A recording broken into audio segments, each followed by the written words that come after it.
আসসালামু আলাইকুম সবাইকে। সবাইকে স্বাগতম জানাচ্ছি আমাদের স্কুল ম্যাথমেটিক্স ইউটিউব চ্যানেলের পক্ষ থেকে। তো সবাইকে একটা ধন্যবাদ জানাতে চাই। আমাদের এই চ্যানেলটা এখন বর্তমানে 1000 প্লাস অথবা 1K প্লাস সাবস্ক্রাইবারের একটা ফ্যামিলি হয়ে গেছে। তো সবাইকে ধন্যবাদ যারা সাবস্ক্রাইব করেছো, আর যারা এখনো করো নাই তারা অবশ্যই সাবস্ক্রাইব করে নিবে। তো আজকে হচ্ছে আমরা তোমাদের বাস্তব সমস্যা সমাধানের সপ্তম ক্লাস নিয়ে আসলাম। বাস্তব সমস্যা সমাধানের সহ সমীকরণ এই অধ্যায় সপ্তম সপ্তম ক্লাস নিয়ে আসলাম। তো আজকে হচ্ছে আমরা দেখবো হচ্ছে লেখচিত্রের মাধ্যমে কিভাবে হচ্ছে ওই এক চলক বিশিষ্ট দ্বিঘাত সমীকরণ সমাধান করা যায়। বুঝতে পারছো? তো আই হোপ তোমার আজকের ক্লাসটা একটু মনোযোগ সহকারে শিখবে। আর এটা মোটামুটি অনেকের কাছে তোমাদের বোরিং লাগবে, বাট আমি চেষ্টা করবো যেন বোরিং না লাগে, সেটা চেষ্টা করব। তো আজকে মেনলি কি থাকবে দেখো। তো আমরা তো হচ্ছে এই এক চলক বিশিষ্ট দ্বিঘাত সমীকরণ সমাধান করতে পারি। সাপোজ আমাদের কাছে যদি এরকম থাকে যে এরকম সমীকরণ A X square plus B X plus C equal to zero, এটাই তো হচ্ছে আমাদের এক চলক বিশিষ্ট দ্বিঘাত সমীকরণ। এটা সমাধান আমরা কিভাবে করতে পারি বলতো? আমরা গতদিন শিখেছি এটা হবে হচ্ছে minus B plus minus root over B square minus 4ac divided by 2a। এটা দুইটা মূল পাওয়া যায়। তো এখন আমি লেখচিত্রের মাধ্যমে এটা সমাধান করা শিখাবো, কিভাবে তুমি এই মানগুলা পেতে পারো লেখচিত্রের মাধ্যমে। এটা তো তোমরা হচ্ছে ওই বীজগণিতিক পদ্ধতির মাধ্যমে মিডল টার্ম বা এই সূত্র খাটায় তোমরা বের করতে পারো, বাট এখন আমরা লেখচিত্রের মাধ্যমে শিখবো। তো এটা শিখবো, ঠিক আছে, ভালো কথা। বাট এখন তোমাদের আমি একটু একটু হায়ার ক্লাসের একটা কনসেপ্ট একটু শিখায় রাখি, তাহলে আমার জন্য বুঝাইতে সহজ হবে। ঠিক আছে?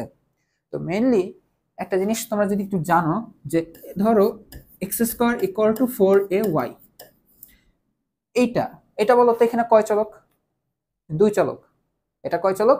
দুই চলক। এখন আমি তোমাকে যদি বলি এটা কয় ঘাত সমীকরণ, এখানে দুই চলক এক্স আর ওয়াই এর মধ্যে সব থেকে বড় পাওয়ার এক্স, তাহলে এটা হচ্ছে এক্স চলক, যেহেতু এক্স চলকের পাওয়ার যেহেতু সর্বোচ্চ, আর ওই পাওয়ারটা আবার কত? 2। তো এটা হচ্ছে একটা দ্বিঘাত সমীকরণ। এটা একটা দ্বিঘাত সমীকরণ। এই সমীকরণটা দেখতে কেমন হয় জানো? এই সমীকরণটা, এটা তুমি এক্স অক্ষ ওয়াই অক্ষ আঁকবা, এটা x square equal to 4ay। এই সমীকরণটা দেখতে হবে এরকম। এটাকে আমরা বলি পরাবৃত্ত। এটাকে আমরা কি বলি?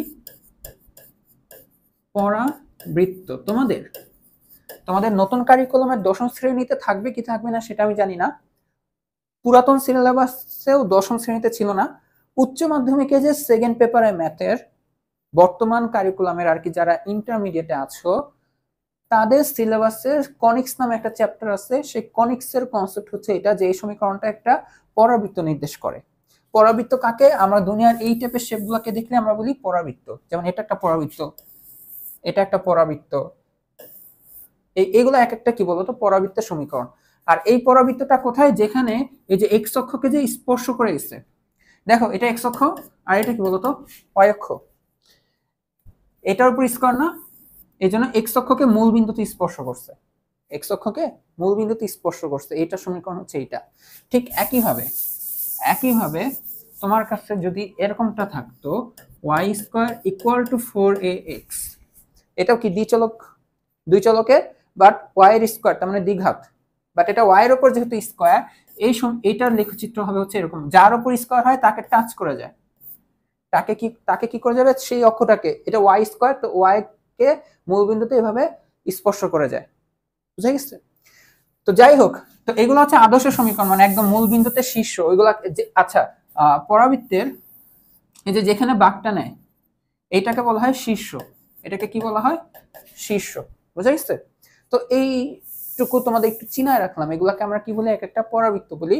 নর্মালি আমাদের কাছে যদি ধরো সাপোজ কোনো দুই চলক বিশিষ্ট সমীকরণ আছে, আর তার হচ্ছে দুই চলকের মধ্যে একটা হচ্ছে পাওয়ার হচ্ছে স্কোয়ার, মানে দ্বিঘাত, আর একটা একঘাত, তাহলে ওইগুলো নর্মালি আমরা পরাবৃত্ত পাই। পরাবৃত্ত তোমার এরকমও হইতে পারে, দেখো তোমার এই যে এটাও হচ্ছে পরাবৃত্ত, এটাও কি বলতো? পরাবৃত্ত। তোমার এমনও হইতে পারে, এই শেপ গুলাই, এরকম শেপ, এই আকৃতি গুলাকে আমরা কি বলি? পরাবৃত্ত বলি। ঠিক আছে? তোমার পরাবৃত্ত তোমার এরকমও হইতে পারতো। বুঝে গেছে? তো ওই কনসেপ্টটা আমরা একটু জেনে রাখলাম, যে পরাবৃত্ত দেখতে কেমন হয়। তো আমি একটা কথা বলছি, এটা একটু তোমরা জাস্ট কনসেপ্ট একটু মাথায় রাখো। এটা তোমাদের এই এসএসসির আগের কনসেপ্ট না, তাও তোমাদের শিখায় রাখি যে তোমার কাছে যদি কি থাকে বলতো, দুইটা চলক থাকে, দুইটা চলক, এটা একটা কন্ডিশন। আর যে কোনো এক চলকের উপর যে কোনো এক চলক দ্বিঘাত, যে কোনো এক চলক দুই ঘাত হবে এবং অন্যটি এক ঘাত, এবং অন্যটি এক ঘাত। এই দুটো কন্ডিশন হলেই তাহলে আমরা কি পাবো জানো? এই দুইটা কন্ডিশন হলে আমরা পাবো হচ্ছে পরাবৃত্ত। আমরা কি পাই? পরাবৃত্ত পাই। বুঝা গেছে? এখন কথা হচ্ছে এগুলা কেন তোমাকে বলতেছি? তোমার তো সিলেবাসের কনসেপ্টের মধ্যে এগুলা নাই। এগুলা কেন তোমাকে বলতেছি? তোমাকে বলতেছি তুমি আগে পরাবৃত্ত শেপটা অ্যাটলিস্ট চিনো। বুঝতে পারছো? এই যে এই শেপটি হচ্ছে কি বলতো? পরাবৃত্ত। এই যে এটাকে বলা হয় শীর্ষ। এই যে এভাবে তারপর হচ্ছে এগুলা বর্ধিতকরণ করা যায়। যেমন হচ্ছে এই যে এটা আরো কন্টিনিউয়াসলি এদিকে বিস্তৃত হবে, ঠিক আছে? বিস্তৃত হইতেই থাকবে, সমস্যা নেই। এই শেপগুলোকে আমরা বলি হচ্ছে পরাবৃত্ত। আচ্ছা ঠিক আছে, এখন দেখো আমাদের যেহেতু এই সমীকরণটা সমাধান করতে হবে কিসের মাধ্যমে? লেখচিত্রের মাধ্যমে। এই সমীকরণটা সমাধান করতে হবে লেখচিত্রের মাধ্যমে। আমাদের লেখচিত্র হচ্ছে কি এরকম বলতো, এক্স অক্ষ ওয়াই অক্ষ থাকে, তাই না? যেটা আমি প্রথমে আঁকলাম এটা হচ্ছে কি ছিল? ওয়াই অক্ষ, এটা ওয়াই, তোমরা এটাকে ওয়াই প্রাইম লেখো, এটা এক্স, আর এটাকে এক্স প্রাইম লেখো। আমাদের এক্স অক্ষ আর ওয়াই অক্ষ লাগে। তো আমাদের এই সমীকরণটাকে আমরা তখন কি করি? এই যে এই জিরো যে আছে না, এই জিরোটাকে আমরা ধরি ওয়াই, জিরোটাকে আমরা কি ধরি? ওয়াই। তাহলে এই যে A X square plus B X plus এই সমীকরণটা দেখতে যে এমন হয়ে যায়, ওয়াই ইকুয়াল টু এমন। কারণ আমার তো লেখচিত্র এক্স ও ওয়াই এর, তো এটা তো আপাতত এক চলক বিশিষ্ট, এই জিরোটাকে আমরা ধরলাম ওয়াই, ঠিক আছে? এখন এখানে তাকায় দেখো, এই যে এটা যে ওয়াই ধরে ফেললা, এখন দেখো তো এইটা, দেখো তো এই কন্ডিশনটা ফিল করে কিনা। এটা কয় চলকের হয়ে গেল? এক্স আছে আর ওয়াই আছে। এ বি সি তো হচ্ছে ধ্রুবক, তাই না? চলক কে? এক্স আর ওয়াই, দুইটা চলক আছে। আর যে কোনো একটা চলক, দেখো এক্স স্কোয়ার এটা কি? দ্বিঘাত। এক্স স্কোয়ার সর্বোচ্চ পাওয়ার কি? দ্বিঘাত। তাহলে যে কোনো একটা চলক দ্বিঘাত আর অন্যটা একঘাত, ওয়াই, ওয়াই তো একঘাত। তাহলে আমরা এই সমীকরণ থেকে কি পাবো? পরাবৃত্ত পাবো। আর পরাবৃত্তের শেপ কেমন? এমন, এমন, এমন। আরে মনে হচ্ছে কমেডি করতেছি, এমন এমন এমন। আচ্ছা, তো আমরা এখান থেকে পরাবৃত্ত পাবো, ঠিক আছে? আরেকটা জিনিস খেয়াল করে থাকো, এটা একটু তোমরা লিখে রাখো বা সাম হয় এটা স্ক্রিনশট নাও। আমি একটু সরে যাই, তোমাদের কমপ্লেন আসছিল যে আমি নাকি বোর্ড থেকে সরে নাই, স্ক্রিনশট নিতে পারো না। আচ্ছা, তো আমি পরাবৃত্ত পাবো। এখন আরেকটা জিনিস একটু শিখে রাখো, আরেকটা জিনিস একটু আগে থেকে শেয়ার রাখলে বেটার হবে। যে এ দেখো এক্স স্কোয়ার ইকুয়াল টু কি বলতো? 4ax। X square equal to হচ্ছে 4ax। তো নর্মালি এইটা হবে কি, এই শীর্ষটা হচ্ছে মূল বিন্দুতে আর এক্স অক্ষকে স্পর্শ করবে। এটা এই সমীকরণটা শর্ত, এটা তোমরা এখন বুঝবা না, এটা খালি একটু বুঝে রাখো। এই সমীকরণ যেমন হচ্ছে কথা কথা এরকম, suppose x square equal to 4x, এই যে এইটা এটাকে সিদ্ধ করে, মানে এই সমীকরণ এই সমীকরণ এক, এখানে এর মানটা 1। তারপর এরকম হইতে পারে x square equal to 16x। এই টাইপের সমীকরণগুলো হচ্ছে, দেখো এক্স, সরি আমি ওয়াই লিখি নাই, তাই না? Sorry sorry, x square equal to 4ay, sorry, x square equal to 4y অথবা x square equal to 16y, এরকম, ঠিক আছে? তো এই সমীকরণগুলো কি হয়, যখনই এক্স এর উপর আর যে এই ফরম্যাটে থাকে, দেখো 4ay, তখন আমাদের এটা একদম শীর্ষ হবে মূল বিন্দুতে আর এক্স অক্ষ কি স্পর্শ করবে, ঠিক আছে? হ্যাঁ, আরো কথা আছে, এখানে যদি মাইনাস আসে তাহলে নিচের দিক থেকে, ধরো এটা এই সমীকরণটা যেরকম মাইনাস দিয়েছিল এখন, ঠিক আছে? এখন কি দিয়ে আছে? মাইনাস দিয়ে আছে, অর্থাৎ এরকম ফরমেশনে আছে x square equal to minus 4ay, অর্থাৎ চিত্রটা সমীকরণগুলো দেখতে এরকম হবে মাইনাস 16x।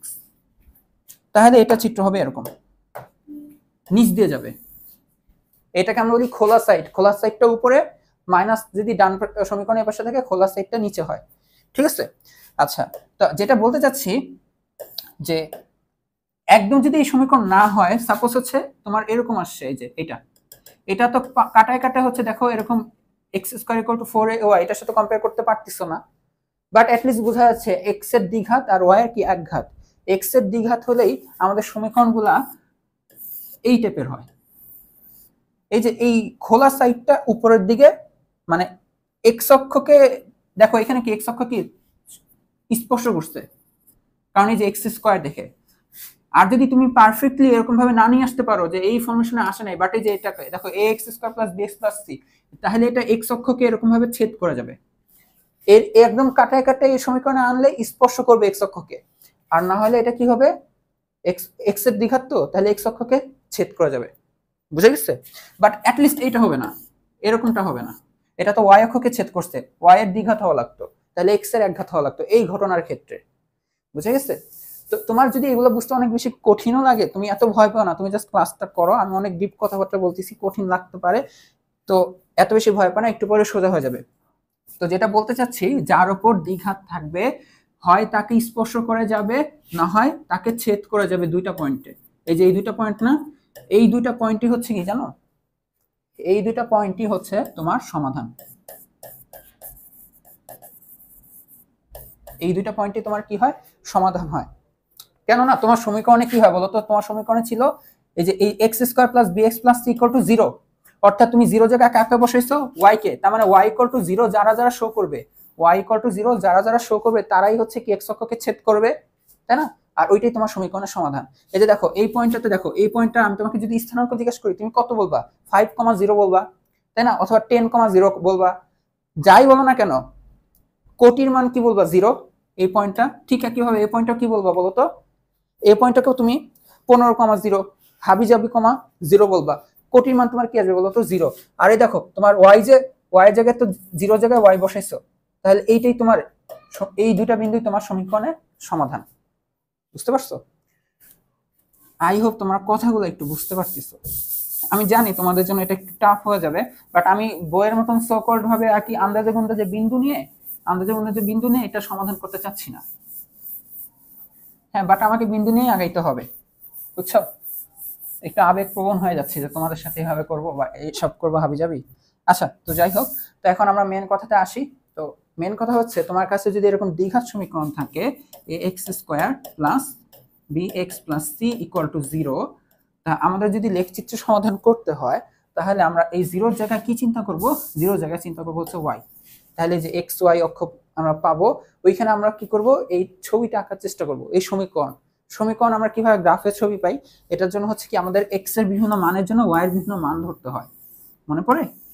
এক্স এর বিভিন্ন মানের জন্য বিভিন্ন মান ধরতে হয়, এক্স এর যে হাবি জাবি মানটা ধরতে হয়। এক্স এর মান সাপোজ তুমি এক্স এর যাই মান ধরবা, এই সমীকরণের মান বসে দিবা, তারপর এখান থেকে ওয়াই এর মান পেয়ে যাবা। এভাবে তুমি মান পেতে পেতে পেতে পেতে পেতে অনেকগুলা বিন্দু পাবা, তাই না? এই যে এটা ভুজ, এটা কোটি, এটা ভুজ, এটা কোটি, এরকম এরকম করে বিন্দু পাবা। এই বিন্দুগুলা তুমি ছক কাগজে চোখ বন্ধ করে উঠাবা। উঠাইলে তুমি বিশ্বাস করো, তুমি এরকম শেপে কিছু না কিছু পাবা, এরকম শেপ পাবা, অথবা অথবা তুমি এরকম শেপ পাবা, অথবা যাই হোক, অ্যাটলিস্ট এক্স অক্ষকে কি করবে বলতো, ছেদ করবে। আর এক্স অক্ষকে ছেদ করবে মানে কি, ওয়াই ইকুয়াল টু 0, আর ওইটাই তো ছিল ওয়াই ইকুয়াল টু 0। তার মানে ওই বিন্দুগুলাই তোমার সমাধান। যেমন এটাতে এই দুইটা বিন্দু সমাধান, এই দুইটা বিন্দু তোমার সমাধান, ওইখানকার এক্স এর মানটা আর কি সমাধান। যে বিন্দুতে ছেদ করবে সেখানকার এক্স এর মানটা কি হবে বলতো, এক্স ওইসব মানই হচ্ছে ওই সমীকরণটা সমাধান হবে। তো চলো আমরা এটা দেখি, তোমাদের বইয়ে এটা একটা সুন্দর সমাধান দেওয়া আছে, সমাধান না উদাহরণ দেওয়া, আমরা উদাহরণটা দেখি। হ্যাঁ, এই দেখো, তো তোমাদের বই হচ্ছে এই উদাহরণটা দেওয়া হচ্ছে যে এই সমীকরণের লেখচিত্রের সাহায্যে সমাধান করো। এটা কিন্তু আমরা সমাধান করতে পারি, কিভাবে করতে পারি বলতো, তুমি দেখো মিডল টার্ম যায় কিনা, 2 2 4, হ্যাঁ 4 কে 4 মিডল টার্ম দিয়ে করা যাবে। বা তোমার হচ্ছে আমরা হচ্ছে যে সূত্র জানি, তাই না, যে x equal to minus B plus minus root over b square minus 4ac divided by 2a, ওইটা দিয়েও বের করা যায়। বাট তোমাকে বের করতে হচ্ছে লেখচিত্রের সাহায্যে। তো লেখচিত্র হচ্ছে আমাদের x আর y লাগবে। তো আমরা কি করব, এই সমীকরণটাকে কি করব, এই সমীকরণটাকে আমরা কি, এটা হচ্ছে ধরো 1 নং সমীকরণ, তাহলে আমরা লিখতে পারি যে ধরি কি, এই সমীকরণটা y এর 0 জায়গায় কি লিখব, y ইকুয়াল টু হচ্ছে 2x square minus 3x minus 2। বুঝা গেছে? এই যে এটা। তো এখন দেখো, এটা হচ্ছে আমাদের দুই চলক বিশিষ্ট x এর দ্বিঘাত সমীকরণ। তো এরকম থাকলে আমরা মনে মনে, আমি তোমাকে আগে থেকে শিখে রাখছি, এরকম হলে আমরা পরাবৃত্ত শেপ পাই। তো যাই হোক, বই তোমাকে আগে এই কথাটা শিখায় নাই। তো তারা বলছে কি, এক্স এর বিভিন্ন মান নিচ্ছে, এক্স এর মান কত ধরলো, -2। এখন কেন -3 ধরবে, এটা কি কোনো নিয়ম কিনা যে প্রথম থেকে -2 ধরতে হবে? না, এমন না। তোমাকে আর কি বই শিখাবে তুমি কিছু পজিটিভ ভ্যালু নিবা, কিছু নেগেটিভ ভ্যালু নিবা, কিছু পজিটিভ কিছু নেগেটিভ, কিছু 0 টিরো নাও, সমস্যা নাই, এরকম কিছু ভ্যালু নিবা। তো এখানে আর কি নেওয়া হচ্ছে, দেখো -2 থেকে স্টার্ট করা হয়েছে, এরপর -1.5 এক্স এর বিভিন্ন মান নিচ্ছে, একটু বাড়াইলো, কত বাড়াইলো? হাফ বাড়াইলো, এরপর আর একটু হাফ বাড়ায় 1 নিল, এরপর যে আর একটু হাফ বাড়াইলো 0.5 মাইনাস, এরপর আর একটু হাফ বাড়ায় 0 হলো, এরপর 0.5, এরপর 1, 1.5, এরপর 2, 2.5, এরপর 3, 3.5, 4, কয়টা নিছে দেখো তো? 1 2 3 4 5 6 7 8 9 10 11 12 13, অনেকগুলো মান নিচ্ছে, 13টা মান। এই যে এক্স এর মান কি -2 না? এই যে এখানে তুমি -2 ধরো, -2 অর্থাৎ হোল স্কয়ার করলে হয়ে যাবে কত? -2 হোল স্কয়ার করলে হয়ে যাবে 4 হয়ে যাবে, তাহলে 2 × 4 -3 × -2, তাহলে এখানে 8, আর এটা +6 -2, তো এটা দেখো তো 8 6 14, 14 থেকে 2 গেলে 12, বোঝা গেছে? এইভাবে হচ্ছে কি এক্স এর এই প্রত্যেকটা মানের জন্য ওয়াই এর মানগুলো বের করছে। তাহলে কি করতে হবে? তোমাকে জাস্ট এই সমীকরণকে ওয়াই ধরতে হবে, এই সমীকরণকে কি ধরতে হবে? ওয়াই ধরতে হবে। ওয়াই ধরার পরে তুমি এক্স এর কিছু নেগেটিভ মান নিবা, অনেক বেশি নেগেটিভ নিবা, কি মানে -10 থেকে স্টার্ট করবা না, এত দূর থেকে না, তুমি কাছাকাছি নিও, যে -2, তারপর -1.5, 1, তুমি চাইলে 1 থেকে -1 থেকে স্টার্ট করো, এইভাবে আর কি। এরকম মোটামুটি 10-12টা মান নিবা, ঠিক আছে? 10-12টা মান নিচ্ছে। তুমি আসলে যত বেশি মান নিবা তুমি তত নিখুঁত চিত্র পাবা। তুমি যদি কম মান নাও তুমি কম চিত্র পাবা, সরি কম নিখুঁত হবে তোমার আর কি, ত্রুটি থাকবে আঁকায়, এর জন্য বেশি বেশি বিন্দু নিতে হয়। এরপর তোমাকে ক্যালকুলেটরে কি করতে হবে? মানগুলো বসাইতে হবে। যেমন -1.5 ক্যালকুলেটরে বসাবা, 2 × ব্র্যাকেটে ক্যালকুলেটরে যে -1.5 লিখবা, হোল স্কয়ার লিখবা, এরপর -3 × ব্র্যাকেটে -1.5 লিখবা, এরপর -2 লিখবা, এটা ক্যালকুলেটরে উঠাবা। এভাবে উঠায় প্রত্যেকটা মান বের করবা। তো মান বের করে দেখো আমরা কি পাচ্ছি, আমরা এগুলা বিন্দু পাচ্ছি। কি কি বিন্দু পাচ্ছি দেখো? -2, 12, এরপরে দেখো -1.5, 7, এরপর -1, 3, এরপরে -0.5, 0, এরপরে 0, -2, এরপরে হচ্ছে 0.5, -3, এরপরে 1, -3, এরপরে 1.5, -2, এরপরে 2, 0, এরপরে 2.5, 3, এরপর 3, 7, এরপরে 3.5, 12, এরপরে 4, 18। আচ্ছা, তো মোটামুটি অনেকগুলো মান পাওয়া হইলো। এখন এই মানগুলোর মধ্যে তোমাকে খালি দেখতে হবে যে কোটি কোথায় কোথায় 0 আসছে, কোটি কোথায় কোথায় 0 আসছে। তো কোটি 0 আসা মানে কি? আমি তো বলছি এইটার ছবিটা হবে কিছুটা এরকম, এরকম অথবা এরকম। তো এই যে যারা যারা এক্স অক্ষকে ছেদ করবে তারাই হচ্ছে সমাধান। এক্স অক্ষকে ছেদ কারা করবে? y = 0, তুমি তো ধরে নিছে যে 0 ওর জায়গায় কি বসেছে y, তো যেই বিন্দুগুলো এটা শো করবে, তোমার ধরা জিনিসটাকে বিন্দুগুলো শো করবে, অর্থাৎ y = 0 শো করবে, ওইটাই হচ্ছে তোমার অ্যান্সার।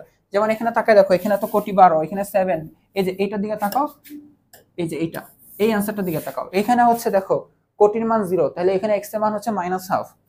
এরকম দেখো তো আর আসছে কিনা, এটা তো ভুজ 0, কোটি না, আমার কোটি 0 লাগবে y, এই যে এটা দেখো। তাহলে এই দুটো বিন্দুই হচ্ছে তোমার অ্যান্সার। হ্যাঁ, এটা বিন্দু থেকে তো আর বলা ঠিক না, আমাদের চিত্র আঁকতে হবে। তো এই বিন্দুগুলো আমরা কি করবো এখন? গ্রাফ কাগজে উঠাবো, ঠিক আছে? বাট বিন্দু দেখেই আমরা এখন শিওর মোটামুটি এই দুইটা বিন্দু কি হবে বলতো, তোমার এক্স অক্ষকে ছেদ করে, ওইখানে আমাদের কোটির মান 0, যেটা আমরা শুরুতেই ধরে নিছিলাম। তাহলে ওদের ভুজের মানটাই হচ্ছে আমার এক্স এর মান, আমার এক্স এর মান না, কথাটা উইয়ার্ড। আচ্ছা, তো এইটা ছিল হচ্ছে দেখো তোমাদের বইয়ের চিত্র। এই প্রত্যেকটা বিন্দুকে তোমাদের মানে এই প্রত্যেকটা অক্ষের প্রত্যেকটা ক্ষুদ্রতম বাহুকে তারা এক একক ধরছে তোমাদের বইয়ে, এক একক ধরে এই ডাটাগুলা এই বিন্দুগুলা তোমাদের বসাইছে। ঠান্ডা মাথায় দেখো বসাবা, ঠান্ডা মাথায় বসালে তারপর কি করতে হবে? ফ্রি হ্যান্ডে, খালি হাতে তোমাকে এই বিন্দুগুলা, ধরো এই বিন্দু থেকে এই বিন্দুতে দাগ দিতে হবে, খালি হাতে দাগ দিতে হবে। এরপর হচ্ছে কোথায় আছে এটা, এই যে এখানে দাগ এ হয়ে, এরপর হচ্ছে এখানে তো দেখো এইখান থেকে এখানে, বাট এখানে একটা বিন্দু আছে, তো এখানে তুমি আসলা, বাট এখানে এই বিন্দুটা এখানে বাউন্স করতে হবে, এটাকে আমরা বলি বাউন্স করতে হবে। বাউন্স মানে বুঝো এভাবে শেপটা নিবে, এই যে এটা হচ্ছে শীর্ষ আর কি, বুঝে গেছে? এই জায়গাটাতে বাউন্স করে ব্যাক করে তারপর উপরে যাবে। দেখো তুমি তো এখানেও বিন্দু পাইছো, এখানেও বিন্দু পাইছো, তুমি কি এভাবে যোগ করে দিবা? না, এটা তো সরলরেখা পাবা না। সরলরেখা পাওয়ার শর্ত কি, তোমার এক্স আর ওয়াই দুইটাই কি হয়, এক চলক হয়। এটা তো সরলরেখা পাবা না। তোমাকে এখানে আমরা এগুলোকে আমরা বলি বক্ররেখা। বক্ররেখা দেখছি, এই জন্য বক্ররেখা দেখে খালি হাতে যোগ করতে হয়। এই বিন্দুগুলো তুমি ভাবো না যে স্কেল দিয়ে যোগ করছে। দেখো এই দেখো, আমি যদি সোজা টান দিই, এই যে এই পয়েন্ট থেকে এই পয়েন্ট, দেখো সোজা টান দিলে দেখছো এটা কোথায়, এটা কোথায় বিন্দু, এটা খালি হাতে যোগ করতে হয়। তো ফ্রি হ্যান্ডে তুমি এভাবে আসবা, এসে এরপর দেখো এই যে নিচে আসতেছে, নিচে আসতেছে, বাট এই পয়েন্টটা তো তার মানে তোমাকে বাউন্স করতে হবে। এখন হ্যাঁ, কোথায় বাউন্স করবা এটা শিখাচ্ছি পরে, সমস্যা নেই। বাট এখানে তোমার এই যে বাউন্স হয়ে দেন হচ্ছে এই চিত্রটা গেল। বাট এই আমার দেখার বিষয় হচ্ছে কি জানো, আমাদের মেন দেখার বিষয় হচ্ছে এক্স অক্ষকে কোথায় কোথায় ছেদ করছে। দেখো এই যে এই পয়েন্টটাতে চিত্র এই দুটো পয়েন্টে কি করছে, ছেদ করছে। এক্স অক্ষকে ছেদ করে যে বিন্দুটাতে, ওই বিন্দুটা ভুজের মানটাই হচ্ছে কি বলতো আমাদের অ্যান্সার। যেমন এখানে বোঝা যাচ্ছে এটা -0.5, আর এটা 2,0। তোমাদের বইয়ের দিকে ভালোভাবে তাকাবা, এটা বইয়ের চিত্রটাই আমি ছবি তুলে উঠাই নিচ্ছি জাস্ট। তো এই দুটাই হচ্ছে আমাদের অ্যান্সার। তো লেখচিত্রের মাধ্যমে সমাধান করার প্রসেস হচ্ছে কি, জাস্ট যে সমীকরণটা থাকবে, আমি তোমাকে যদি বলি একটু প্রসেসগুলো যদি লিখি। প্রথম প্রসেস, তো তোমাদের যেহেতু মূল্যায়ন পদ্ধতি, তো তোমরা বিশ্বাস করো তোমাদের এই টাইপের ম্যাথ পরীক্ষায় থাকবে। মূল্যায়ন পদ্ধতিতে তোমাকে বলে হাতে কলমে সলভ করো। তুমি চাইলে, যেমন তোমার যে সমীকরণটা ছিল, তুমি চাইলে যে মিডল টার্ম বা ওই যে এই সূত্র দিয়ে খাতায় বের করে ফেলতে পারো। আমি একটা সাজেশন দিই, তুমি ওই কাজটা করবা। আগে তোমাকে সমীকরণ দিলে তুমি আগে অ্যান্সার বের করবা, হাতে কলমে অ্যান্সার বের করবা। তুমি অ্যাটলিস্ট শিওর হবা যে কোথায় কোথায় ছেদ করবে। দেন তুমি ঢং করবা। ঢং বলতে কি, পরীক্ষার খাতায় দেখাবা যে তুমি বিন্দু বের করতেছো, বিন্দু বের করে করে চিত্র আঁকতেছো। বুঝা গেছে? তো প্রথম স্টেপ কি হবে তোমার, এই 0 ইকুয়াল টু, সরি, যে সমীকরণটা থাকবে যে এরকম x² equal to plus bx plus c equal to 0। তো 0 এর জায়গায় y বসবে, এই কাজটা করতে হবে। তো তোমাকে সমীকরণ বানাইতে হবে এরকম যে ax² plus bx plus c equal to হচ্ছে y। তো এই সমীকরণগুলো আমাদের পরাবৃত্ত দেয়, যে এটা একটা পরাবৃত্তের চিত্র। 2 নম্বর হচ্ছে কি বলতো, এই সমীকরণ এখন x এর বিভিন্ন মানের জন্য y এর মান বের করবা, এই কাজটা করবা। দেখো খুব বেশি প্যারা না, y করবা, y এর মানগুলো বের করবা। দেন তুমি কি একটু ধৈর্য সহকারে 10-12টা বিন্দু নিবা। দেন তোমাকে কি করতে হবে বলতো, ওই গ্রাফ পেপারে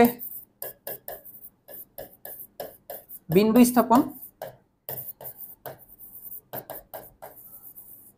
স্থাপন এটাকে আমরা বলি প্লট করা। এই ডাটাগুলোকে গ্রাফ পেপারে প্লট করা বলা হয়, যে উঠানো, এভাবে বিন্দুগুলো উঠে এরকম ফ্রি হ্যান্ড ডাকা, এটাকে আমরা বলি প্লট করা। দেন হচ্ছে লাস্ট নাম্বার, এই যে কাজ তোমার শেষ, এরপর দেখতে হবে কি এক্স অক্ষকে ছেদ করবে যে বিন্দু, এখানে দুইটা বিন্দু, যেহেতু দ্বিঘাত সমীকরণ, তো এক্স অক্ষকে দুইটা অক্ষে ছেদ করবে, দুইটা বিন্দুতে ছেদ করবে, দুইটা অক্ষ, তো ভুল কথা। তো এক্স অক্ষকে ছেদ করবে যে বিন্দুগুলো, তাদের ভুজি তোমার হচ্ছে অ্যান্সার।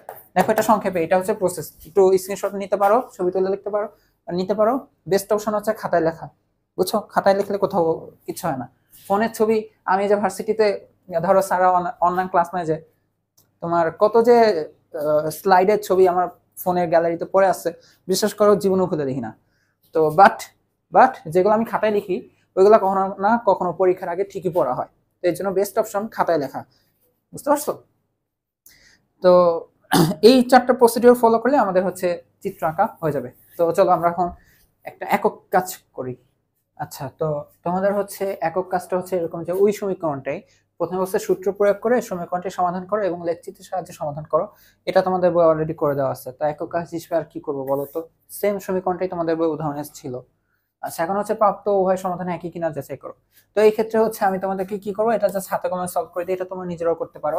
তো আমাদের কি করতে হবে বলতো, এটা সমাধান, এই সমীকরণের সমাধান, এটা সমাধান করা আমরা কি জানি বলতো, কিভাবে করতে হয়। 2x² - 3x - 2 = 0। তুমি চাইলে যে ওই x = এটা দিয়েও করতে পারো, মিডল টার্ম দিয়েও করতে পারো। তো ধরো হচ্ছে তুমি মিডল টার্ম দিয়ে করতেছো, যাই হোক আমাদের স্কুল ম্যাথমেটিক্স বই মিডল টার্ম দিয়ে করা। আমি ধরো হচ্ছে এভাবে করলাম যে x = আমাদের হচ্ছে এটা এর মান, এটা বি এর মান, এটা সি এর মান। তো আমাদের হচ্ছে কি -b লাগে, তাই তো? তার মানে হচ্ছে -b, দেখো যে মাইনাস, এই যে -b লিখলাম, এটা b। Plus minus root over B square, b বলতে তো -3, বি স্কোয়ার -4, এ বলতে কত এক্স স্কোয়ারের সহগ, এরপর সি কত -2। দেখো তো যে B minus B plus minus root over B square -4ac divided by 2 into A, এর মান কত 2।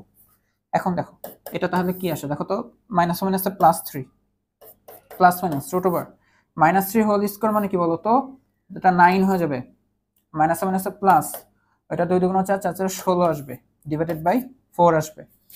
তো এখন দেখো তো এই হলো 3 প্লাস মাইনাস রুট ওভার, দেখো 9 আর 16 এটা মিলে কত হয়, 16 আর 9 মিলে হয় 25, তার মানে রুট ওভার 25 ডিভাইডেড বাই 4। তো 3 প্লাস মাইনাস এটা হচ্ছে 5 ডিভাইডেড বাই 4। এখন তুমি যদি প্লাস নিয়ে চিন্তা করো, প্লাস নিয়ে চিন্তা করলে তাহলে আমরা লিখতে পারি যে x1 ইকুয়াল টু হচ্ছে 3 প্লাস 5 ডিভাইডেড বাই 4, অথবা x1 লিখতে পারো না, তুমি শুধু x ই লেখো, ঠিক আছে, x1 টা লিখতে হবে না তোমার, অথবা x equal to 3 minus 5 divided by 4। তো এখান থেকে দেখো সলভ কি আসে, 3 আর 5 যোগ করো কত হয় 8 হয়, ডিভাইডেড বাই 4 করো, 8 কে 4 দিয়ে ভাগ দিলে কত হবে 2, অথবা x ইকুয়াল টু, এখন এটা দেখো 3 থেকে 5 বিয়োগ দাও, 3 আর 5 এর ব্যবধান কত 2, আর মাইনাস যেহেতু বড় সংখ্যা 5 এর তাহলে -2 ডিভাইডেড বাই 4 করলে কত আসবে বলো তো -1। দেখো আমাদের কিন্তু এখানে অ্যানসার এটা আসছিল x এর 2,0 আর -0.5,0 আসছিল, যে 0 0 কোটির মান 0 0, 2,0 আর -0.5,0, তাহলে যে 2 আর -1/2 অ্যানসার ছিল, লেখচিত্রে 2 আর -1/2 অ্যানসার ছিল, আর এখানেও দেখো এটাই আমাদের অ্যানসার। এখন তোমাদের একটা ট্রিক শিখিয়ে দিই, ঠিক আছে, চোরামি বুদ্ধি বলতে পারো। তো তোমাকে লেখচিত্র বললে তুমি আগে কিচ্ছু না, তুমি রাফে যেভাবে হোক, এটা হোক মিডল টার্ম হোক, এটা হোক, যে কোনো পদ্ধতিতে তুমি এটা সলভ করবা, যে কোনো পদ্ধতিতে কি করবা সলভ করবা, তার মানে তুমি অ্যাটলিস্ট শিওর তোমার অ্যানসার হচ্ছে 2 আর -1/2,0, তাই তো। তো এখন তোমার হচ্ছে লেখচিত্র অ্যান্সার করতে হবে, লেখচিত্র লিখতে হবে। তো লেখচিত্র যেহেতু লিখতে হবে, তুমি একটা অ্যান্সার জানছো, লেখচিত্র অনুযায়ী এটা হচ্ছে তোমার হচ্ছে y। তো এখানে হচ্ছে x এর মান বসালে তুমি ডেফিনেটলি 0 পাবা, কারণ দেখো এটাই তুমি ধরছিলা যে y = 0, তাই তো। তার মানে তোমার স্থানাঙ্ক x অক্ষকে কোথায় কোথায় ছেদ করবে,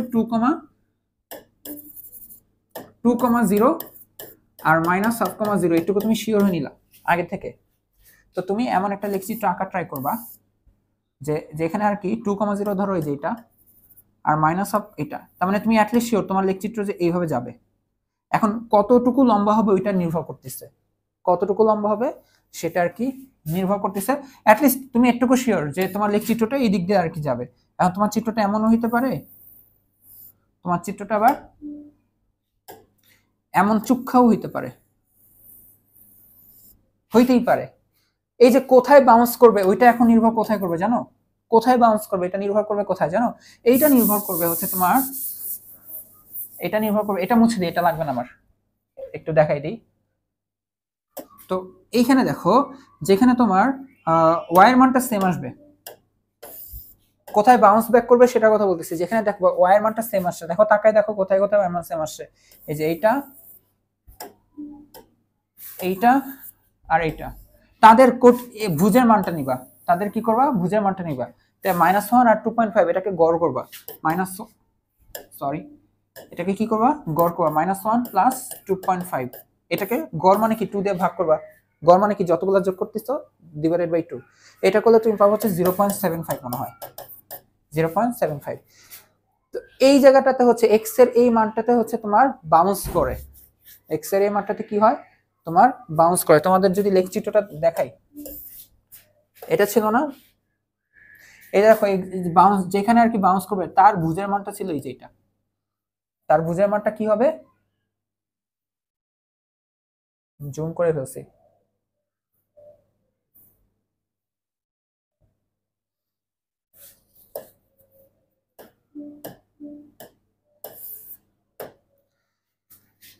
এই যে এটা, তাই তো, এটা হবে যে তার বাউন্স করার জায়গাটা।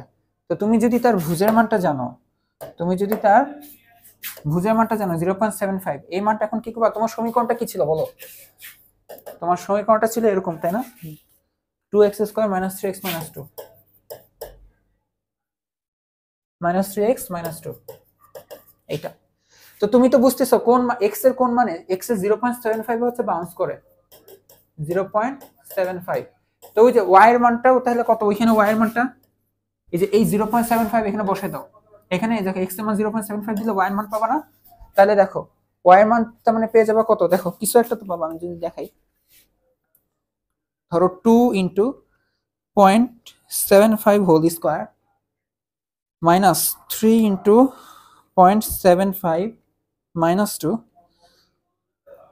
এটা আসতেছে y এর মান আসবে হচ্ছে মাইনাস 3.125, মাইনাস 3.125। তার মানে বিন্দুটা দেখো যে ভুজ এটা কোটি, তার মানে 0.75 মাইনাস 3.125 এটা কি বলতো, এই বিন্দুটাই হচ্ছে এই যে যেখানে বাউন্স করবে। তার মানে দেখো তুমি আগে সুন্দর মতো নিজে কোথায় ছেদ করবে অ্যান্সারটা মিডল টার্ম বা সূত্রের মাধ্যমে সলভ করে নিবা, এটা পাবা। আর কোথায় বাউন্স করবে ওইটার জন্য তুমি আগে বাউন্স এটা শিওর হবা না, হ্যাঁ শিওর হওয়া যাবে, ওইটার জন্য উচ্চ মাধ্যমিক কনসেপ্ট লাগবে, এটা তোমার এখন লাগবে না। তো তোমার হচ্ছে মান প্লট করবা, মানে বিন্দু নিবা, অনেকগুলো বিন্দু নিয়ে দেখবা কি কোথায় কোথায় কোটির মান সেম আসছে, তার ভুজের মানটা গড় করবা, গড় করলেই এটা পেয়ে যাবা, এই মানটা সমীকরণে বসাই দিয়ে আবার কি পেয়ে যাবা, কোটির মান পেয়ে যাবা। এই বিন্দুটাতে বাউন্স করবা, এই তিনটা বিন্দু পাবা, দেখো ছেদ বিন্দু আর বাউন্স করা বিন্দু, ফ্রি হ্যান্ডে এটা যোগ করে বাকিগুলো তুমি এরকম একটু ছড়াই ছেড়ে দাও, ওইটা তোমার লেখচিত্র হয়ে যাবে মোটামুটি। বাট এরকম না, আস্তে ধীরে হচ্ছে, তুমি তো বিন্দু পাচ্ছই, আস্তে আস্তে বিন্দুগুলো বসালেও তুমি শিওর হবা যে না তোমার চিত্রটা এমন আসবে। আর এটা তুমি রাফে শিওর হবা, রাফে শিওর হবা তোমার চিত্রটা এরকমই আসবে। কারণ এই চিত্র আবার তোমার চিত্র আসতে ধরো সাপোজ এরকম, এই চিত্র আর এই চিত্রটা আলাদা, তাই না? এখানে দেখো এটা শীর্ষ কোথায় আর এখানে শীর্ষ কোথায়, অনেক দূর, তুমি তো ইচ্ছা মতন এরকম আঁকলেই হবে না, মোটামুটি একটা পারফেক্ট শেপের চিত্র আঁকতে হবে। তো এই হচ্ছে আমাদের পুরো লেখচিত্র আঁকার প্রসেস। আমি যদি আবার বলি, তোমাকে হচ্ছে ফার্স্টে ওয়াই, 0 জায়গায় ওয়াই ধরতে হবে, দেন চিত্র আঁকতে হবে, সরি বিভিন্ন বিন্দুগুলা বের করতে হবে, দেন এখানে বসাইতে হবে। তো এখন তোমাকে আমি আগের ট্রিক শিখিয়ে দিয়েছি, তুমি আগে সলভ করবা লুকায় লুকায় রাফে, সলভ করলে তুমি হচ্ছে ওই এক্স কে কোথায় কোথায় ছেদ করবে সেই বিন্দুটা বের করে ফেলবা।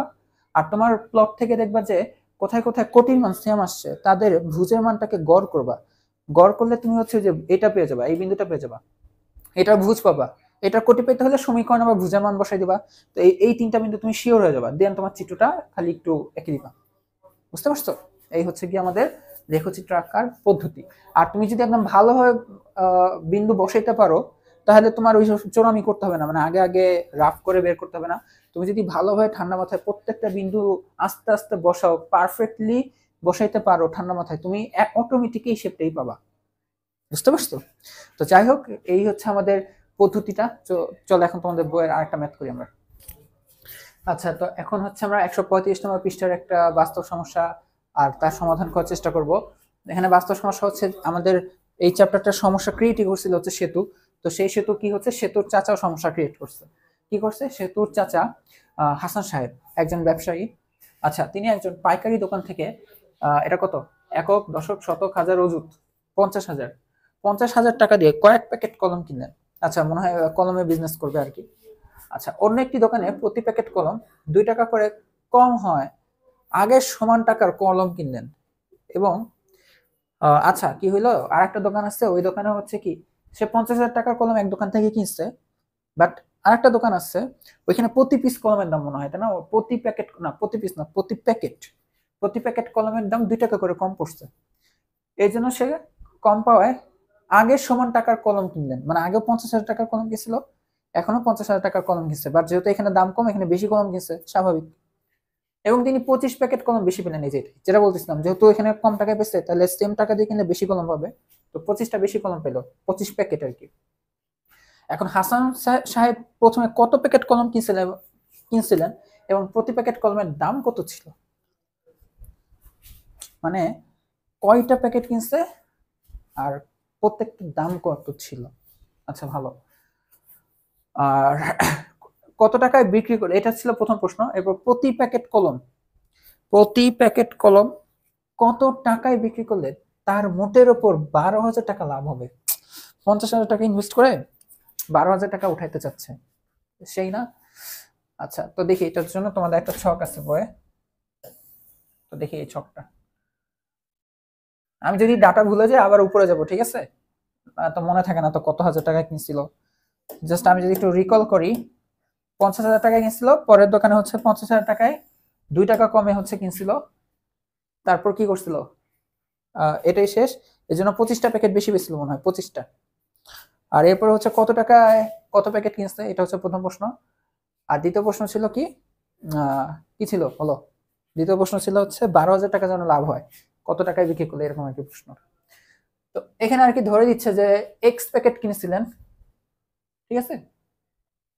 তো তোমরা এসো আমরা একটু সাহায্য করি। ধরো হাসান সাহেব প্রথমে এক্স প্যাকেট কলম কিনেছিলেন, ঠিক আছে? এবার তাহলে কত প্যাকেট কলম কিনছে? তো দেখো এক্স প্যাকেট কলম কিনছিল, এখন প্রতি প্যাকেট কলমের দাম কিন্তু আমরা জানি না, তাই তো? তাহলে প্রতি প্যাকেট কলমের দাম কত পড়ছে? এখন আমরা জানি হচ্ছে তোমার এক্স প্যাকেটের দাম যদি হয়, এক্স প্যাকেট যেহেতু কিনছে, প্রথমে কয় প্যাকেট কিনছে? এক্স প্যাকেট, এক্স সংখ্যক প্যাকেট বললে বেশি ভালো হইতো। তাহলে এক্স সংখ্যক প্যাকেটের দাম পড়ছে হচ্ছে, আমরা বলতে পারি যে 50,000 টাকা। তাহলে একটা প্যাকেটের দাম কত পড়ছিল? 50,000 বাই এক্স টাকা, এটাই তাহলে অ্যান্সার, 50,000 বাই এক্স টাকা। আচ্ছা, পরে প্রতি প্যাকেটের দাম কত পড়ছিল? আমার মনে হয় কি দেখছিলাম প্রশ্নটা, আমি একটু হেল্প নেই বইয়ের, তোমরা আবার ভাবো না গাইড দেখে অঙ্ক করতেছি, বইয়েরই হেল্প নিচ্ছি। হ্যাঁ, আমার পরের স্লাইডে যেতে হলে লেখাটা মুছে ফেলতে হবে, এই হচ্ছে সমস্যাটা। তো অন্য একটি দোকানে প্রতি প্যাকেট কলমের দাম 2 টাকা কম পড়ছিল। আচ্ছা, প্রথমে আমরা বুঝতে পারছি যে প্রথমে এক প্যাকেট কলমের দাম হচ্ছে 50,000 বাই এক্স টাকা, তাহলে পরের দোকানে 2 টাকা কম পড়ছিল, তাহলে পরের দোকানে প্রতি প্যাকেট কলমের দাম কত হবে? যেখান থেকে 2 টাকা কম হবে, 50,000 ডিভাইডেড বাই এক্স -2, ঠিক আছে? তার মানে প্রথম দোকানে আমার এত টাকা করে কত প্রতি কলম পড়ছে, এখানে প্রতি প্যাকেট কলমের দাম এত টাকা। পরে কলম ক্রয় করেছিলেন কতটি? পরের দোকান থেকে আমার যতটুকু মনে পড়ে যে সে 25টা মনে হয় বেশি কিনতে পারছিল। তো প্রথম দোকান থেকে কিনছিল যেটা এক্স প্যাকেট, তাহলে পরের দোকান থেকে কিনছিল হচ্ছে এক্স প্লাস 25টা, ঠিক আছে? আচ্ছা, পরে ক্রয়কৃত কলমের মোট ক্রয় মূল্য কত? মোট ক্রয় মূল্য কত, কেনার দাম কত? খেয়াল করো, সে পরে প্রতি প্যাকেটের দাম এত টাকা, আর একটার দাম এত টাকা, আর কিনছে এতটা এতটা, তার টোটাল কত খরচ পড়লো ক্রয় মূল্য? তাহলে এখানে বক্সে তো আমার জায়গা হবে না, এই হলো 50,000 বাই এক্স, এটা তো একটার দাম, বাট সে পরের দোকান থেকে এতগুলা কিনছিল, তাহলে ইনটু গুণ করলেই তো হয়ে যাবে এক্স প্লাস 25, ঠিক আছে? তো মন চাইলে লসাগু করে নিতে পারো। পরে ক্রয় করা কলমের মোট দাম কত? সেটাও একই টাকা দিয়ে কিনছিল না, 50,000 টাকা মোট দাম, তাহলে মোট দাম হচ্ছে তোমার এটা 50,000 টাকাই লেখা যায়। দেখো তো ঠিক আছে কিনা, যে এক্স প্যাকেট প্রথম দোকান থেকে কিনছিল 50,000 টাকায়, যদি এক্স প্যাকেট কিনে তাহলে একটার দাম কত হবে? 50,000 বাই এক্স। পরে প্রতি প্যাকেটের দাম দ্বিতীয় দোকানে কি করছিল, যে প্রতি প্যাকেটের দাম 2 টাকা করে কম, তো আগের দোকানের দামের থেকে 2 টাকা করে মাইনাস। তো কলম ক্রয় কিনছিলেন কয়টা, টোটাল কয়টা? তো এটা প্রশ্ন বলা আছে যে সে 25টা কলম বেশি পায়, কম টাকা হওয়াতে 25টা কলম বেশি পায়। তো প্রথম দোকান থেকে কিনছিল এক্স, তাহলে এখন হচ্ছে প্লাস 25, নেক্সট প্লাস 25, তাহলে তার টোটাল ক্রয় মূল্য কত হলো? টোটাল ক্রয় মূল্য হয় হচ্ছে এইটা, যে একটা কলমের দাম যেহেতু এক্স 50,000 বাই এক্স -2, তাহলে এক্স প্লাস 25 কলমের দাম হবে, গুণ করলেই হবে। বাট তার টোটাল খরচ মানে মোট দাম কত? সে কিন্তু 50,000 টাকাই খরচ করছে। চাচা কিন্তু অনেক ভালো বিজনেসম্যান। তো এই হচ্ছে দেখো আমাদের ছকটা। তো এখন হচ্ছে আমার পরবর্তী ম্যাথগুলো দেখি। হ্যাঁ, মানে ম্যাথে কি চাইছে ওইগুলো একটু দেখি। আচ্ছা, তো ম্যাথটা আমি ভুলে গেছিলাম, মানে প্রশ্নটা ভুলে গেছিলাম। প্রশ্নটা প্রথমটাই ছিল যে সে কত প্যাকেট কিনছিল, এটা হচ্ছে প্রথম প্রশ্ন। তোমাদের বই এইটুকু সলভ করে দেওয়া আছে, পরেরটা কেন জানি তোমাদের বইয়ে সলভ করতে ভুলে গেছে। আচ্ছা, তো আমরা এক্স বের করতে চাই, যে এখান থেকে দেখো সে পরবর্তীতে মোট খরচ হলো কত টাকা, যেহেতু কিনছে এক্স প্লাস 25 আর একটার দাম ছিল এত টাকা, তাহলে মোট খরচ হচ্ছে এত টাকা। আবার দেখো তার মোট দাম আমরা জানি সে 50,000 টাকায় খরচ করছে, তার মানে আমরা জানি এইটা আর এই 50,000 টাকাটা সেম, এটা আর 50,000 টাকাটা হচ্ছে সেম। তো চলো আমরা এখন এটার ইকুয়েশন ধরবো, ঠিক আছে? একটু দেখে নিই, 50,000 বাই এক্স -2 আর এক্স প্লাস 25। ওকে, তো চলো তাহলে হিসাব মতো আমাদের কি হওয়া উচিত, যে চাচা তো টোটাল মানে 50,000 টাকাই খরচ করছে দ্বিতীয় দোকানে। দ্বিতীয় দোকানে তোমার দোকানে এই যে 50,000 বাই এক্স -2, এটা ছিল একটা কলমের দাম, এক প্যাকেট কলমের দাম, আর সে কলম কিনছিল হচ্ছে এক্স প্লাস 25টা। এইটা আমাদের মেন টার্গেট। এই দ্বিতীয় দোকানে সে এতটুকু বাজার করছে, এই বাজার সে 50,000 টাকার মধ্যেই কাজ সারছে, তাই না? এই কলটা আমরা লিখতে পারি হচ্ছে 50,000। এইটা তোমাদের বই দেখো সলভ করছে। এখন আমার মন চাচ্ছে এটা সলভ করতে না, তাও একটু করে দিই।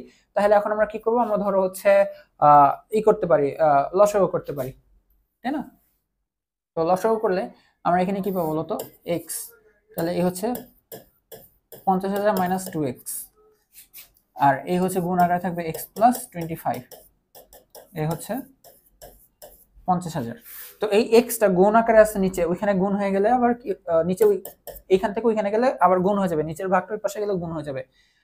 আর এখানে দেখো, এখানে দেখতে এমন হবে 50,000 minus 2x x plus 25 equal to হবে হচ্ছে 50,000 এক্স। এখন কি হবে, তোমরা তো এই গুণ করতে পারো, এই 50,000 এর সাথে যদি এক্স গুণ করি, 50,000 এক্স প্লাস 50,000 এর সাথে যদি 25 গুণ করি, 50,000 ইন্টু 25, এটা আসবে হচ্ছে 125 125 1 2 3 4 1 2 3 4 আর মাইনাস 2x স্কয়ার। তার মানে দেখো এটা এটা দিয়ে প্রত্যেকটা গুণ করা শেষ। এখন minus 2x square plus minus minus 25 দুগুণ 50 50x ইকুয়াল টু আমরা কি লিখতে পারি দেখো তো, 50,000 এক্স। এখন দেখো এই যে 50,000 এক্স প্লাস আর ডান পাশেও প্লাস, এটা কাটাকাটি যাবে, বা তুমি নিয়ে আসো মাইনাসে যাবে, শেষ, ওইটা লিখবো না। তাহলে আমরা যদি সাজাই লিখি তাহলে আমরা পাবো হচ্ছে এই মাইনাসটার পাশে গেলে 2x square plus 50x minus 125 1 2 3 1 2 3 4 4 equal to 0। এইটা দেখো তো, এখন 2 দিয়ে ভাগ দিতে পারো, 2 দিয়ে ভাগ দিতে পারো। তোমাদের বইটা কোথায়, তোমাদের বইয়ের পর কি মিডল টার্ম করে দিচ্ছে না অ্যান্সার বের করে দিচ্ছে, নরমালি দেখি তো তোমাদের বই আর কি যেরকম আসে দেখো, 2 দিয়ে ভাগ করার পরে এক্স স্কয়ার প্লাস 25x, আর এটা আসবে তোমাদের বইয়ে গুণ করে রাখছে এভাবে। তোমাদের বইয়েরটা না লিখি, আমি লিখি। তো 1250 125 1 2 3 4 ভাগ 2, এটা আসবে 625 1 2 3 ইকুয়াল টু 0। ঠিক আছে, হ্যাঁ। এটা কি একটা দ্বিঘাত সমীকরণ, এখান থেকে তোমাকে x এর মান বের করতে হবে। এখন এটা তুমি কি, এই যে তোমার সূত্র খাটায়, তোমাদের বইয়ের সূত্র খাটায় এটা অ্যানসারটা বের করছে, সূত্র খাটায় অ্যানসারটা বের করছে। তো ওইখানে তোমাদের অ্যানসার দুইটা আসতেছিল, তোমাদের বইয়ে দুইটা অ্যানসার আসবে। দেখো এটা আমি অ্যানসার বের করা দেখাচ্ছি না। তো তোমাদের বই হচ্ছে একটা ধনাত্মক মান আসে, একটা ঋণাত্মক মান আসে। এখন ঋণাত্মক মান x হচ্ছে কি বলতো, তোমার x হচ্ছে প্যাকেটের সংখ্যা। এখন তুমি দোকানে গেলা, দোকান থেকে সর্বনিম্ন কয়টা প্যাকেট কিনতে পারো, সর্বনিম্ন তুমি নাই কিনতে পারো 0টা, বাট কখনো তুমি দোকান থেকে -5টা কলম কিনতে পারবা, বা কলমের প্যাকেট কিনতে পারবা, এটা কিন্তু পারবা না। তাহলে আমাদের এক্স মান কিন্তু কখনো 0 চেয়ে নেগেটিভ, মানে 0 থেকে ছোট আসবে না, হয় 0 মানে হয় 0 থেকে বড় আসবে। তো আমাদের যে এখান থেকে তোমাদের সলভ করতে গেলে দেখবা কি একটা পজিটিভ অ্যান্সার আসবে, একটা নেগেটিভ অ্যান্সার আসবে। তো এটা তোমাদের বই আর কি ধরা হচ্ছে x ইকুয়াল টু 778, আর একটা নেগেটিভ অ্যান্সার বাদ। ঠিক আছে, নেগেটিভ অ্যান্সারটা বাদ দিয়ে এই হচ্ছে তোমাদের বই আর কি ধরা হচ্ছে যে 778 প্যাকেট তোমাদের খরিদ করা হয়েছিল বা কেনা হয়েছিল। এখন পরের প্রশ্ন, যে চাচা এক্স জানি কি প্রথম দোকান থেকে প্যাকেট, মানে প্যাকেট কেনার সংখ্যাটা। তো আমাদের চাচা কি করছিল, যে টোটাল সে বিক্রি করছে সবগুলো কলম, এখন সে 12,000 টাকা লাভ চায়। আমি একটা কথা ভুল বলছিলাম, 50,000 টাকায় 12,000 টাকা লাভ চায় না, 50,000 না, সেটা টোটাল কলম কিনছে প্রথম দোকান থেকে এক্স সংখ্যক, কত জানি 778 না, কত ছিল 778, হ্যাঁ।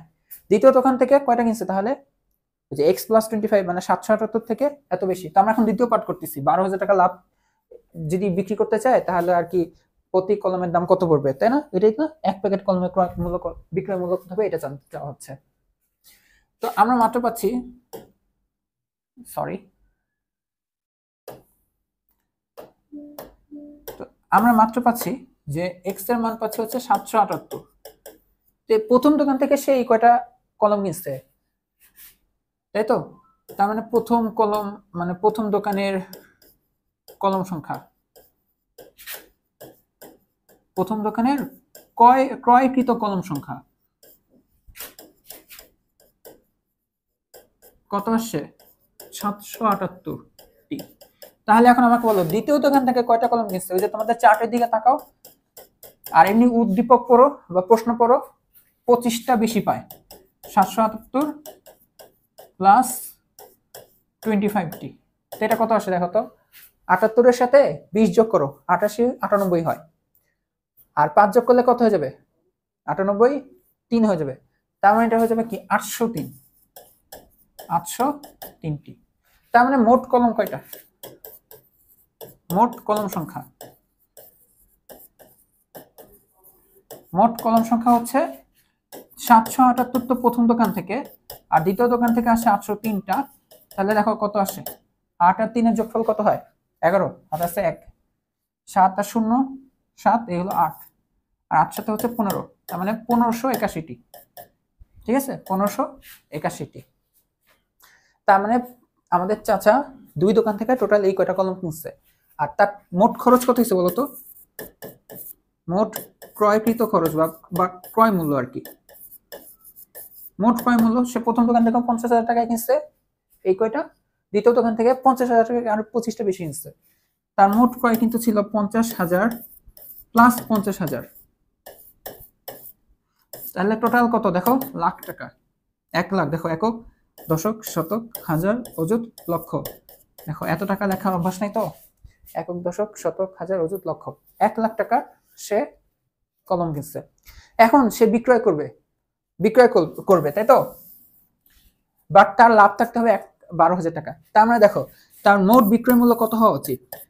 মোট বিক্রয় মূল্য 12,000 টাকা যেহেতু লাভ করতে চায়, তাহলে মোট বিক্রয় মূল্য হওয়া উচিত কত?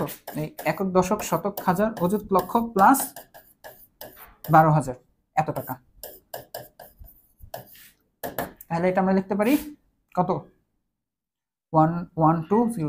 দেখো 11, বললাম না বেশি টাকা লেখার অভ্যাস নাই। 112 12,000, দেখো একক, দশক, শতক, হাজার, অযুত, লক্ষ টাকা। হ্যাঁ, 1,12,000 টাকা। তার মোট বিক্রয় মূল্য হওয়া উচিত এত টাকা। তার মানে সে মোট কলম কয়টা? এতটা। এই কয়টা কলম যেন বেচে তার এত টাকা উঠে, তাহলে একটা কলমের দাম কত পড়বে? তাহলে এই যে কি করবা তার এই কয়টা কলমের দাম আসতে হবে এত টাকা বিক্রয় মূল্য। তার মানে এটা এখন একটু বাচ্চাদের মতন লিখবা যে 1581 এতটি কলমের বিক্রয় মূল্য। আমি একটু সংক্ষেপে লিখি, উপরটা মুছে দিই নাকি?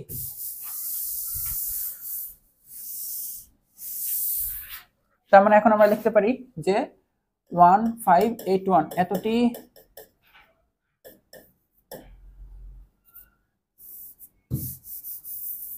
কলমের বিক্রয় মূল্য কত?